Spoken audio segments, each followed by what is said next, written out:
You're listening to Positive Vibes with Shane Nikolic, making positivity and gratitude louder in a podcast world. Positive Vibes with Shane Nikolic.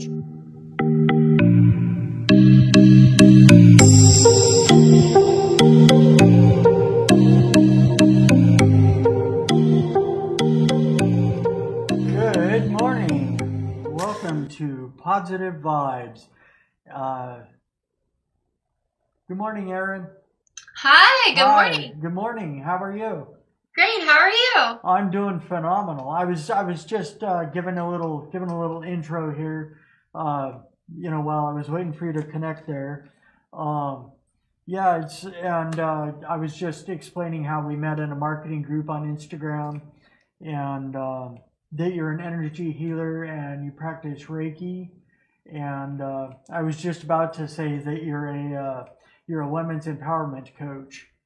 And is that right? That I have that right? A women's empowerment coach instead of like a general empowerment coach? Actually, that's how it started. And I just decided that I want to lean more towards soul-led entrepreneurs because I've realized that I actually do get a lot of interest from men. So, yeah. Okay. Right on. Yeah, I had seen on your on one of your Instagram posts, or maybe it was on your website or something. I saw somewhere that geared toward a women's empowerment coach, and your business name or your name, the Balanced Feminine. So I was just going off that. Yes. Yeah. But like it says here on your Instagram profile, energy healer and businesswoman. I help women feel more empowered, happy, and fulfilled through energy balancing and soul alignment. And that's just so powerful in itself, just that description. And I was just wondering if you could. Well, actually, I'll read this here that I got on your website. It says you do personal coaching, which results in. Oh man, I forget what I wrote there. I think I scratched that out. Oh, include. Personal coaching, which results include gain confidence and trust yourself, balance in body, mind, emotions, and spirit, more purpose, freedom, and prosperity, inner child healing and shadow work, step into your power and create your destiny. And you practice Reiki, CBT, and NLP practicing, balancing energy, and personal empowerment coaching. And, it's like, wow, that's just a lot. There's so much to it, right? Because it's all about, to me, it's all about energy, and that includes the 4 energy bodies. So body, mind, spiritual, emotional, so you can expand off of all of those. So I kind of give a little roundabout way of how I do that. Yeah, it's just, and it's like it all has to do with energy and healing, and that's what I'm about. And it's like, to me, that's just a total powerhouse of stuff right there. And I was wondering, how long have you been in coaching? Coaching is something that honestly I've done as far back as being a child. I've always just wanted to see the world be a better place and help other people be happier and healthier. And when I was a child, I was always helping my family, my friends from then up until now. And I've just recently started to use that to build my brand and actually make money and make a career out of it. Oh, okay. Let's see, sorry, I'm having difficulty. Okay, there we go. No problem. I was just... I took Reiki 3 years ago, and I got my master's certificate in that, and in like an in-class program. And then I actually went and did it again online because I wanted to see the difference. Kind of like getting learning from a second master to see kind of if there were any differences, see if I missed anything. And my interest in that all stemmed from actually going to a 12-day healing retreat in Peru in 2012, where I actually got to work one-on-one with some of the world's greatest energy healers and a shaman as well.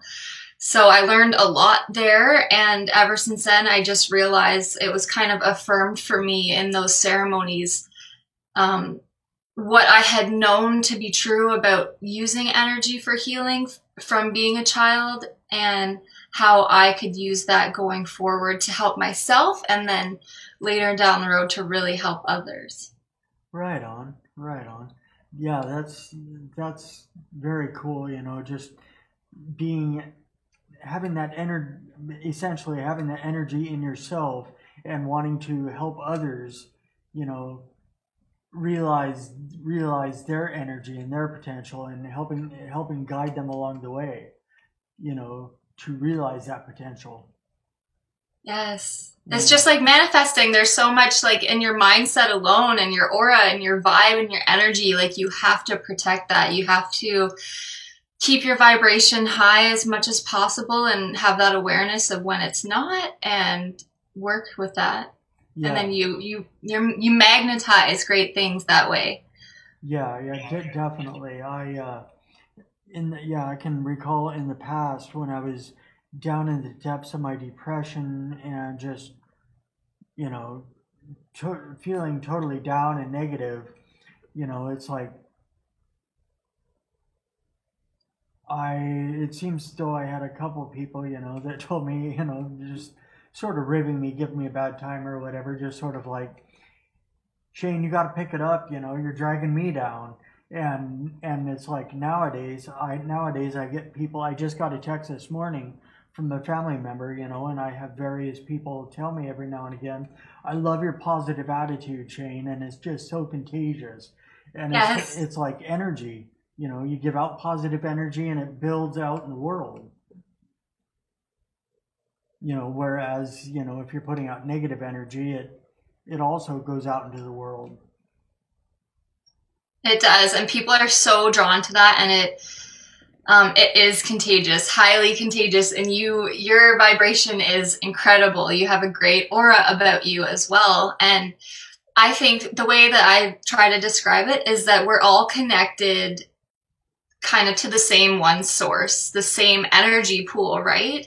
So if you think about us all connected along the lines, if people are bringing it down, then it's the collective vibration as a whole. So I kind of look at the bigger picture. So the more people who are raising that vibration, the higher the vibration overall in the world, or of the collective, which I think ties into what you were saying. Yeah, definitely. Yeah, and well, of course, you went on the coaching, and the next question was, when did you first discover you were an energy healer? 2012, when I was in Peru, and I was like, this is for me. There is something, I guess, when you go on these kinds of retreats, at this time I was spiritual, but I was unsure. I had a lot of questions, and also a lot of deep-rooted pain, and a lot of anger issues and stuff I needed to work up on. And I kind of saw the retreat was calling to me, and I kind of saw it as the opportunity for me to maybe get myself out of the hell that I was living in at this time. And it really was. As afraid as I was, sometimes it takes stepping out of that comfort zone. And I just felt deeply called, I have to do this. Something's got to give. I think that this is where I need to be. And I just felt, and I knew in my soul I needed to do this. So I went and I did it, and I saw the magic that can happen when you get people together in a sacred ceremony, and you put all of your intentions and completely surrender to what the healing is going to do for you. And I learned about it, and I was like, wow, this is a real thing. And I really felt it. I had even the shaman, there was about 20 of us in one energy ceremony, and we were doing work with our heart chakra, and he came up to me and he was like, wow, he's like, the energy and the love I feel from you. And I was just like, wow, I was mind blown because like I felt it too. You know, I felt like we were working through it, and it's like, I don't know if you've ever done like body scanning or yoga nidra or visualizations like that, but you can get really, really tapped in, and it's crazy. It's like your body just goes other places, and you just feel that deep spiritual connection, and you feel that energy. Like you focus on one body part, and all of a sudden you feel its vibration and the energy, whether it's heaviness that needs to be released, or whether it's, in my case, in the heart chakra, it was all this love that I had, and like I felt it, and he came up to me and he's like, I feel that. And I was like, are you kidding me? Like, this is so real right now. And there was a lot of magic that happened there, and I was like, this is something I need to pursue 100%. Awesome. Awesome. Mm-hmm. Well, I can just sense your energy right now. It feels like, you know, you're definitely on the right path with that, you know. Yes. Yeah, it's like one of those things like there would be no other way. No, I can't avoid it. Yeah. It's like some things you just have to follow. You have to go that direction, and this is one of those for you. I was actually going to go in a direction like that at one time. One of my friends, someone I knew, had a super bad headache or migraine or whatever, and I had been studying up on Reiki and become interested in it, you know, energy healing, and so was giving her a massage and around the shoulders and neck area and up into the back of the neck, and it's just like I was, you know, putting my energy out into her, and you know, through the touch of my hands on her shoulders and neck there, and the back of her head, and you know, about 15 minutes or half hour into it, and she was like, "Wow, you know, it's not totally gone, but it's a lot better," you know. So, you know, I do have experience in that a little bit. So you felt the energy, like as you were focusing with your hands and focusing on like helping this woman, you felt that transfer of energy. Yeah. Yes. I feel the same thing when I'm giving massage, and it's like I can almost like intuit where they need you to move your hands. And it's a transfer of energy. And I don't think, not everybody has that recognition of that. So there's definitely a calling there for you. Yeah. I don't know. You know, it's like that's one of those things where it's like possibility. It's like I'm interested in it, but then, you know, I'm doing all this. So so I don't know. Maybe that's a side deal for me. I should do. It applies in your life. You're using it every day because you're aware of that energy, right? So. Oh yeah, true. Yeah. more of the I've read up on this a little bit, more of the distance healing. Yeah. But yeah, I wrote down a couple quotes from your website. Here you said you're shown the same lessons again and again until you master them. You love yourself, right? So start mastering so you can have all that you desire. And I thought that one was real cool, and I was wondering if you could go over that. Yeah, I love that one. So that is to stop sabotaging, because I think so many people can resonate with this, at least if they have that awareness that you have a choice every day and every moment, every opportunity, whether you're going to capture that opportunity or sabotage it, whether it's a relationship or something in business, a business partnership, or any kind of opportunity. So I think, and then the reason why I put you love yourself, right? Because you love yourself enough so you would put in that kind of work for someone else. If you were going to help someone else take an opportunity, if you were like, oh my gosh, you have to make this relationship work, this is the thing you need to work on, you you would help push someone that you love to do that. So it's time to recognize and do those things for yourself. You love yourself, so why not make those choices so that you end the sabotage, so that you get to take up these opportunities for yourself and see the situations as, you know, what can I take away from this and everything that happens, so that you're coming at it from a level of expansion where it's not going to hold you back. You're learning through each lesson. And then I think you're going to realize more and more where the lesson lies. And then it's going to be more recognizable to you if it comes up again. And then that's where you get to decide, okay, I've had enough of this. I'm ready to grow out of it and move on and take more opportunities, or I'm just going to stay stuck in this energy. And that's a choice. Yeah, definitely. Let me see here. Okay, and I also wrote down this quote here, and I think I got this off your website, and I think it's just, you know, the best. It's pretty much what I go by. It says, replace anxiety with gratitude. What are your thoughts on that one?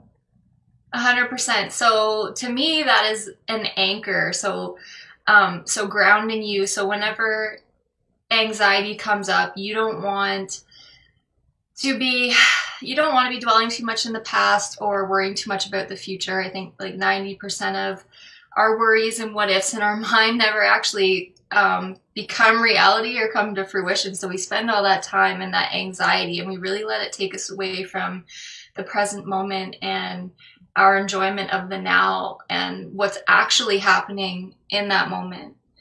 So to me, it's an anchor that when that anxiety starts coming in, just breathe and ground yourself and realize whatever you're thinking about, that's not actually happening. You're in this moment, and what you can experience and feel in that moment is something that you're grateful for. So use that anxiety coming up as an anchor to switch your mindset into gratitude. Yeah, definitely. I forget where it was at or what I was commenting on, but I saw a post like yesterday morning about something about gratitude. Yeah, something about gratitude. I forget what the post was, but at any rate, I commented that um, you know, basically, I'm grateful from the time I wake up every morning, because, you know, it's like when I wake up, I'm immediately grateful, you know, for one more day of life. You know, I'm grateful that I woke up and I'm alive to begin with, you know, and then as the day goes on, the moments go on from there. I'm just grateful, you know, that I could, you know, live this life, you know, one more day and have these things happen in my life and be living.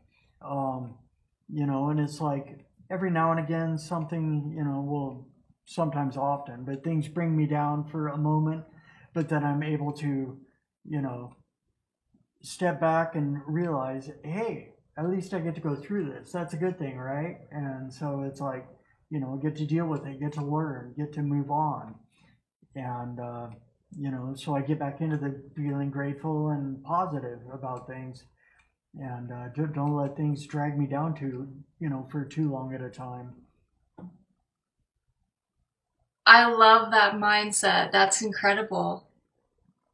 And it is such a gift to wake up each morning and to realize, you know, everyone that I love woke up today. And this day is a special occasion. Like, you don't need to lay in bed all day waiting for something to happen to make you happy. You just realize, like, I have today, like, I woke up, I took this first breath.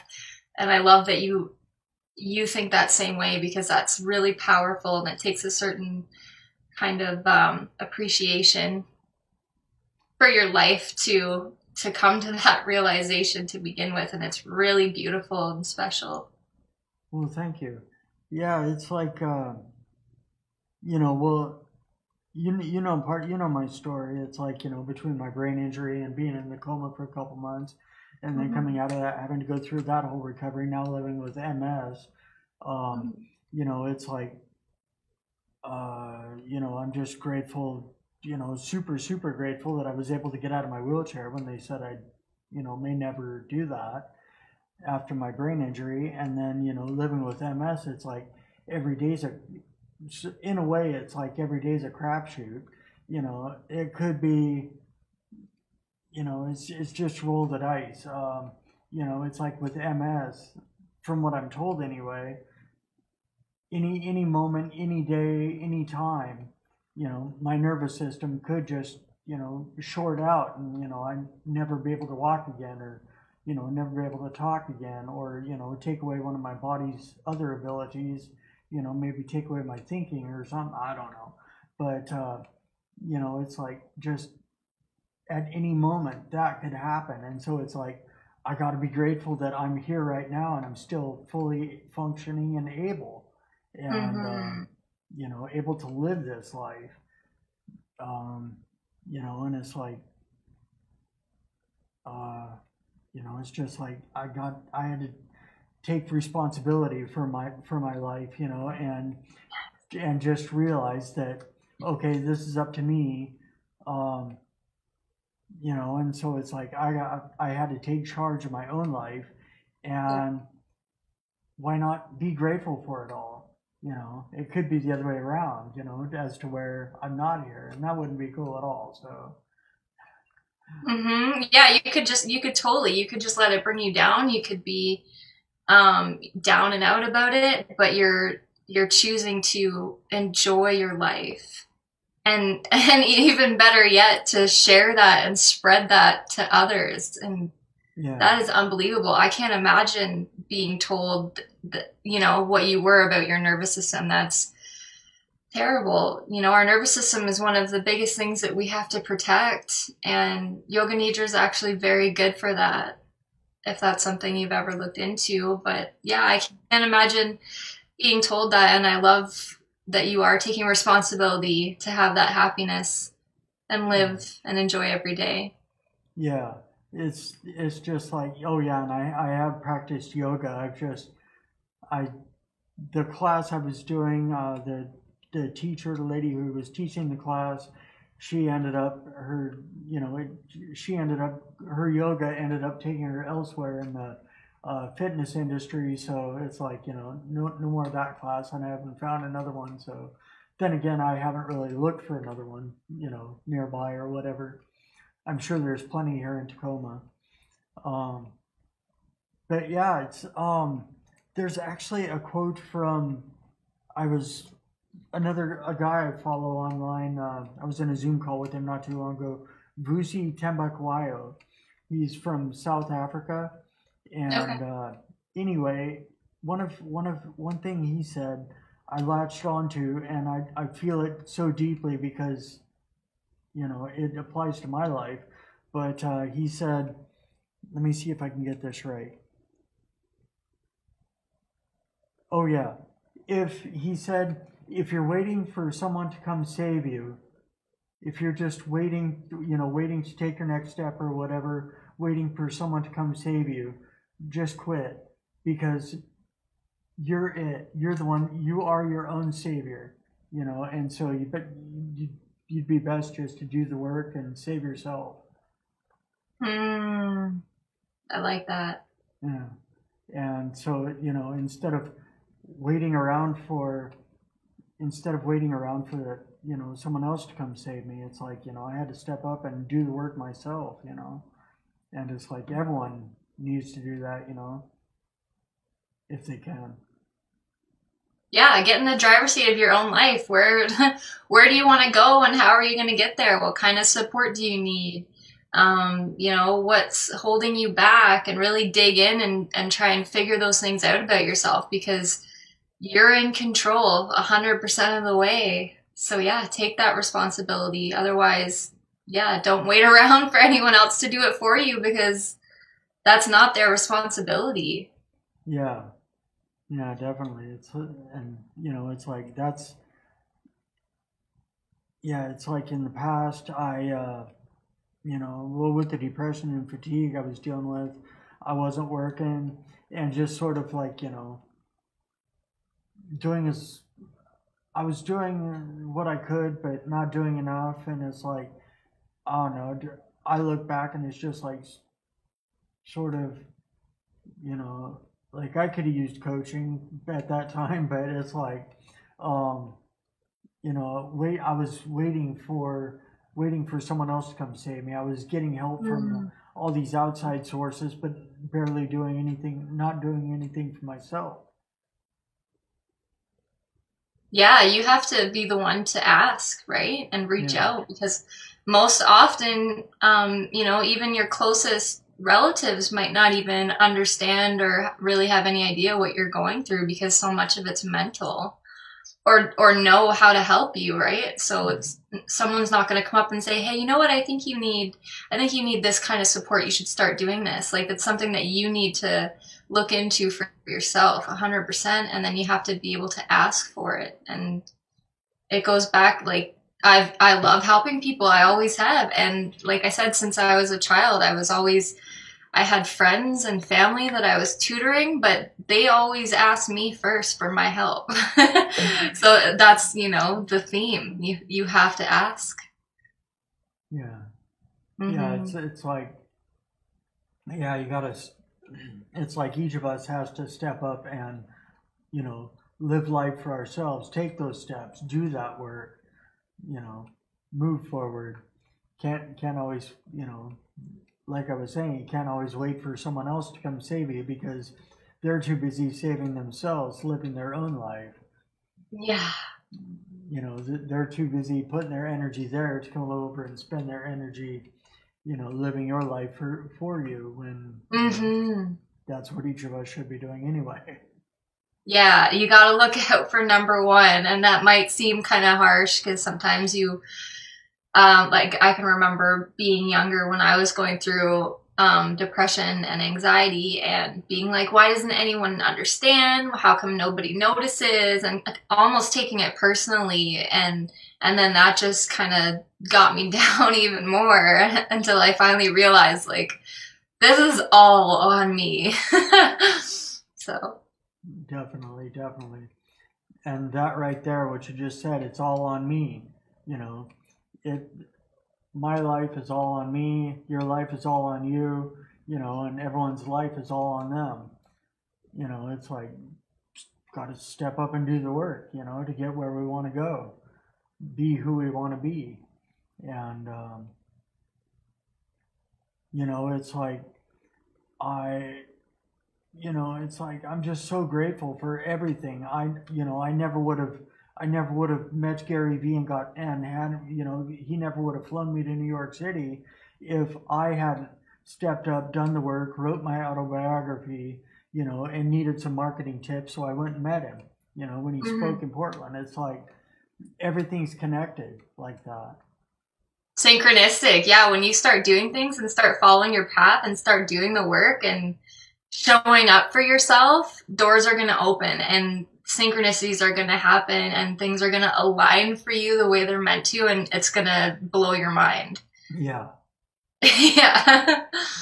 exactly, and follow that synchronicity through a little further, and it's like if I wouldn't have got connected with Gary Vaynerchuk, it might have been later or may not have happened that I got connected on Instagram, Mhm. hooked up with an Instagram account, wouldn't have met Brittany Michaelchuk, Mhm. and wouldn't have gotten into her marketing group, wouldn't have met you. So, Yeah. it's all connected, so it's like if I hadn't stepped up and written my book, then, and done that work, then in the end I wouldn't have met you. So, in Brittany Michaelchuk's mastermind or marketing group. And yeah, it's just everything's that's how I feel is like, and like you were saying earlier, the energy, you were talking about energy and how you can sense my energy and aura, and it's like I sense yours. And it's like all the energy's connected, and we just need to realize those connections. Yeah. Oh yeah. And it's just like saying, you know, you're most like the top 5 people that you spend your time with. So it's like, find your tribe, find people who are like-minded, find people who support you, who invest in themselves the way you do. And, you know, it's easy to keep that high vibration around 100%. And I find that in the mastermind and with people like you, like I consider you guys my soul tribe, you know, like we align for a reason, 100%. Yeah. You know, and yeah, it's like that the group we're in, it's like I feel that 100% what you just said, you know, it's like we connect, it's like we joined the group for one purpose, and yet we get a lot of other benefits from it, you know, being connected, our energies and everything, and you know, it's like, wow, that's so cool, you know, and you know, gaining, it's like you and life seems to be just like that. You go into it for, you know, you go into a situation or go into some circumstances for one purpose, and you realize in the end that that was just a byproduct, you know, and it was actually a totally different purpose, why you were actually basically sent there. You just have to wait for the pieces to come together, and that's the most exciting part, just enjoying the process, and then looking back one day and being like, wow, there was so much more to it, and this is how the pieces all came together. Yeah. So when did you publish your autobiography? That was something that I always wanted to do and I never did, and I'm curious about that. August, it was actually, the date of my publication was August 15th, 2016. I started the writing of my book in, it was like September, late September, early October of, no, it was September of 2015. It took me about 3 months to write my book, and then I was just pouring all my energy into it, you know, before and after work. And on the weekends, sometimes I'd spend a few hours on Saturday or Sunday writing. And then, yeah, it took about 3 months to write it, and then back and forth with my publisher. Yeah, back and forth with them for about 7 or 8 months, and then finally, you know, was able to publish the final product. Well, wow, that must be such an inspiration to so many people. That's incredible. Oh, thank you. Actually, it was, I self-published it through Balboa Press, the self-publishing division of Hay House.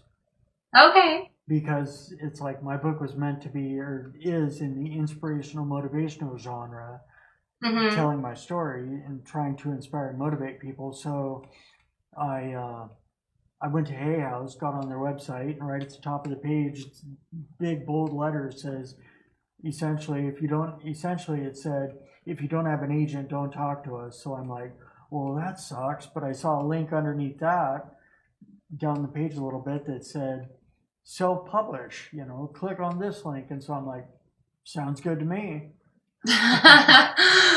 And you did it. That's incredible. I love that. All about taking that action. Yeah. Just taking the next indicated step. I love that. Like sharing your story, and it's all about, in the end, it's all about impact, right? Yeah.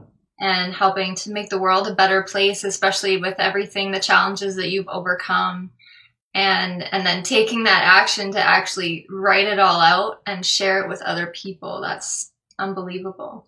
Yeah. Well, actually, you know, I'm, you know, having an, you know, just phenomenal, being an energy healer and reiki practitioner and coach. It's like, I think you ought to do the same. You ought to write your story and write an autobiography and get it published. Not necessarily through the publisher I did. I mean, a very good publisher, but you know, just whatever avenue you can find is best for you. I just might one day, you know. I'm actually co-authoring one of the Business Life and the Universe books coming up in the new year. Oh, okay. Yeah, so I get 2,000 words. So I will be teaching about the importance of energy and balancing the masculine and feminine energy and how important that is in serving your biological as well as your soul purpose in this lifetime to make the world a better place. So I'll be talking about that. So I'm really excited there. And the idea of an autobiography, that was something that I had started, and what happened was it turned into more of a timeline because I found out that there was a lot of like holes or black spots in my memory. And I just remember I got to this point where I was like, okay, I don't like the person that I've become. I'm not happy. I need to change it. And I was like, I need to backtrack and think about all the things I've been through, what happened what year, so that I can really pinpoint where the healing needs to happen. So then it turned into this timeline. I was like, this year, this is where I was, this is what I did. This year I went through this year I went through this. And then I just looked at it and then I just started doing all the healing. And then I never actually wrote the book, but I figured out who I was. You know, I came back home to myself, and I think that was what was most important to me at the end of that. And then now it's like I've just jumped to speaking out about it. Like I was saying, like I'm a writer. It's what I've always done. Like when I was 12, I was published in Chicken Soup for a story called Pushed by an Angel. I didn't tell anybody that I wrote it or mailed it off to them. Like my parents just got a phone call at dinner one night, like, your daughter's going to be in this book. And they were like, Erin, you didn't even tell us. But I used to sit in my room and write and just like off to publishers. And I was in a couple other magazines. But something just feels like I just need to start using my voice. So I don't know if that's just for the time being and then I'll write later down the road, but it definitely feels like I'm where I'm supposed to be. And writing this chapter is really exciting. And then the idea of maybe an autobiography down the road, that's something I would definitely consider. Right on. Very cool. Yeah, it's like I remember I actually started out with that when I was like I don't know, I was junior or senior. I think it was when I was a senior. Actually, I got sober and in a 12-step program in my I got sober when I was 16, and I remember doing the 4-step, taking personal inventory and going over my life, and looking at my whole life during that time while I was working on that step and taking the personal inventory of my whole life timeline up until the time I was 16. Yeah. And when I quit drinking and doing drugs, and then a few months later, I was working on a project. It was for a senior English credit or an English credit anyway, that I started in summer school, which was voluntary. I went to summer school so I can, do more credit, possibly, get out of school a little sooner. I was going to an alternative high school where you work at your own rate, so I was looking to get my work done and get out of there. And at any rate, one of the projects was to write an autobiography, write your life story. So, and I was just working on it far too long. Ended up to where it's like they said I was working on it into the next school year, and they said I was finally told near the end of that school year, okay, never mind, Shane, you don't even have to do that. You only had to start that credit during summer school, and it was taken care of, and it's done. And so I'm like, okay, cool. And so I quit writing, but yeah, it's like I was writing my life stories then and had it, I had a lot of it written, and who knows what happened to that, but I ended up writing my life story later on and publishing it. So there you go. I love that. I totally resonate with that, because it's just like I was saying, like I wrote the timeline, and then I even wrote like the first 2 pages of the autobiography, and then like you're saying, it's like the project that never got completed, and then you just kind of put it down for a while and came back to it, and that's something you can definitely do. You've proven that it worked for you. And I think something important to take away from this for everyone who's viewing is to take that inventory of your life to find out, you know, what you've been through and where that pain is and what it is that you've gone through that you need to really focus on to heal and go forward. You don't have to write an autobiography, but just take stock. Yeah. And realize like what made you the person that you are today, and are you happy with that person or not, and then what changes can you make going forward. Yeah, definitely. And that's, you know, that's one thing that I think it's all about, or, you know, one of the strong pieces of the foundation of life is, are you happy with it? Are you happy with who you are? Are you happy with, you know, the direction your life's going? Are you happy with what you're doing? Are you happy with your job? Are you happy with, you know, your home? Are you happy with the people in your life? Essentially, are you happy? You know, and if not, change that. Do the work. You know, Yeah. You can't wait for someone else to come save you. You gotta find out what's happy, what causes your happiness, and go for that. You show up for you. Yeah, Dive exactly. into your passions. Figure out who you are and build off your passions. Start a business. Make money doing things you love to do. Create your destiny. Live your dreams. It's all possible. You just have to jump in the driver's seat. Yeah. Well, and get support. Yeah, exactly. Well, it's like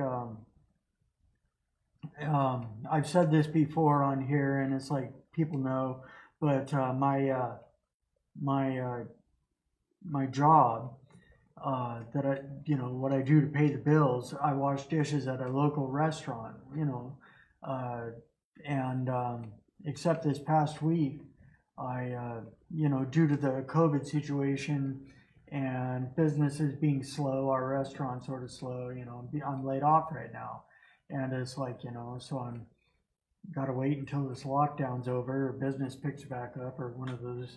And so I'm looking into, you know, okay, I'm not going to be happy if my bills aren't paid, so I got to look for, you know, other ways to, you know, pay my bills. What's going to make me happy? What's, you know, and essentially what you're saying there, you know, what we're talking about.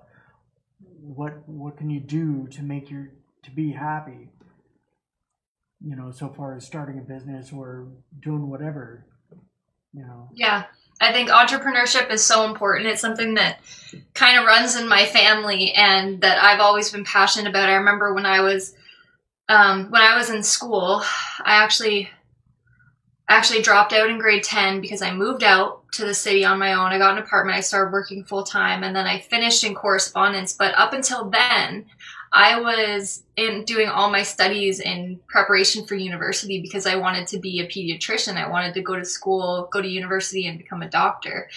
And something kind of happened around age, 14, 15, where I had already got my story published, and there was something about like the whole school system that just didn't feel like the right path for me. I felt like I needed to have my own experiences and make my own decisions. I didn't like being told I needed to be here at a certain time, and this was how cookie cutter my life was going to be.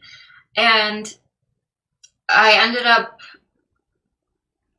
leaving and learning how I just kind of dove into all these different things about becoming an entrepreneur, because I was like, do I really want to be a doctor? Because I had the realization that when I'm older and I want to have a family, like what if they call me in for an emergency on Christmas morning? Or what if I don't have time to spend with my family? And I think that was the big thing. I was like, I want to have the freedom to make my own hours and have time for my family, because when I'm older, I want to be able to have a family. And I think that's something that a lot of women especially struggle with these days, because they're choosing these careers over having families, especially with nowadays needing to have a dual income to support families comfortably. Women need to be working. And I think if that's the system that we're going to work in, then entrepreneurship is 100% the answer, because there's no limit to when you're working or how much money you're going to make, and you can work remotely, and you can't have that taken away from you either. Like what's happening in this pandemic. You're not going to have that. Am I going to go into work tomorrow and they're going to tell me I don't have a job? you know? So it's like taking control of your life in a business sense as well. I think that's so important, especially in today's world with today's money Yeah. and pandemic, unfortunately.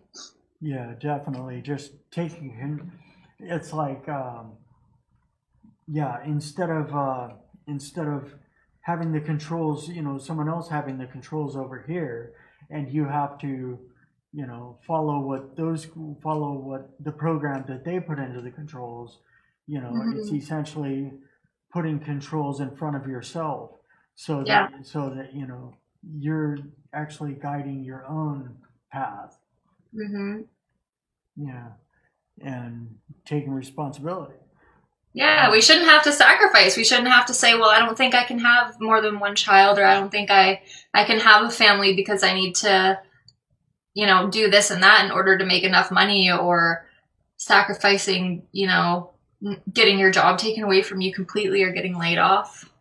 I don't think that's necessary if we can learn how to work for ourselves, which they don't teach in today's education system. They don't teach you that. They don't teach you entrepreneurship, but Yeah, there's ways to learn about it. definitely. Um, yeah, and there's another quote. One of your posts on Instagram has a quote of yours. You say, "Your best is enough, and you are the only one who knows if you are giving it in each moment of every day." So, are you proud of yourself and pushing through, or disappointed and breeding insecurity because you know you can do better? Yeah. Yeah, and Does it's that resonate with you? yeah, that's just so powerful. You know, It because is in every moment because, you know, I had this realization too in a fitness accountability group that I was in over the last 8 weeks, and they were the coaches were like, okay, I want to hear from everyone what your biggest takeaway from this, the biggest thing that you progressed in or learned out of this. And I was the first to comment, and I was like, what have I not progressed in? What did I not learn? And I was like, I think the biggest takeaway for me from this was not beating myself up on days that I couldn't give 100%, and knowing that my best is enough and being okay with that, you know, because there would be days where, you know, I couldn't get my check-in in on time. And in my mind, I'd be like, oh, like I'd feel terrible about it. And then I'd procrastinate it even more or whatever. And, you know, the whole lesson out of that was just to not beat yourself up, because my circumstances every day are my own. And I know if I'm giving my very best, it might not look like 100% to the person who I think is expecting 100% or what that would look like, but I know that it's 100% of what I could give in that moment. And that's what you need to learn is enough, because you know that. I was like, oh, I don't need to feel bad because, you know, my coach wanted this from me yesterday. I should feel amazing because I gave it to her a day late and I did it, and I'm in this for the long run, and I'm never giving up because I'm someone who will stop at nothing. And I know that that's the kind of person I am because I know what I've been through, and I know that I've always persevered. So if you have that kind of mindset for yourself, you know that your best is enough. It doesn't have to be 100% of the time, or you're just going to disappoint yourself. So just give all that you can in every moment. And you're the only one who can make that call for yourself. Nobody else knows if you're giving 50% or 100% of what you have right now. yeah, And make the choice to do your best, because as soon as you don't, you're the only one that's going to be like, wow, I let myself down today. But then just keep picking yourself back up and persevere. right on, right on. Well, and that's an excellent note to end on. I was just looking, and it's about that time to be wrapping up, so we can get ready for the next show here at the station. But I just wanted to thank you so very, very much for being on my show. And something I realized during the show, we will have to do this again sometime so I can actually record it and have it on my Facebook Live. I messed up and it's not. So, but yeah, spreading positive energy, that's what it's all about. So it's a good thing. Thank you, Shane, so much. I'm so honored to be on your show today. This is incredible. Thank you so much. And I would love to do this again anytime. Yeah, definitely. And just before we go, I was wondering if you wanted to, if you could give, tell our viewers and listeners how they can get a hold of you if they want to. Absolutely. You can follow me on Instagram. My handle is Erin_Carthew. And you can also find me on Facebook, Erin Carthew. And maybe you can write these on the video, tag them on the video. Actually, I was just going to say, actually, it's not going to be on this Zoom call. It's going to the station, and then I don't know if I can actually save the video, but because I think it goes there and then it's gone. Okay, I think Zooms are automatically recorded. I'll check mine. Oh, okay. Check yours for sure. Okay, maybe they are. I'm not sure. I'm not sure all the ins and outs and all the details of that. So. Okay, well, we'll look into it. No problem. But yeah, so Instagram and Facebook, and then my email is erin.carthew@gmail.com. So ERIN.CARTHEW. So. Okay, right on. And yeah, once again, thank you very, very much for being on my show and, helping me to spread positivity and gratitude and make it louder in the world. All right. Thank you so much. Yeah, thank you very much. And you have a phenomenal day, and I'll talk to you later. You too.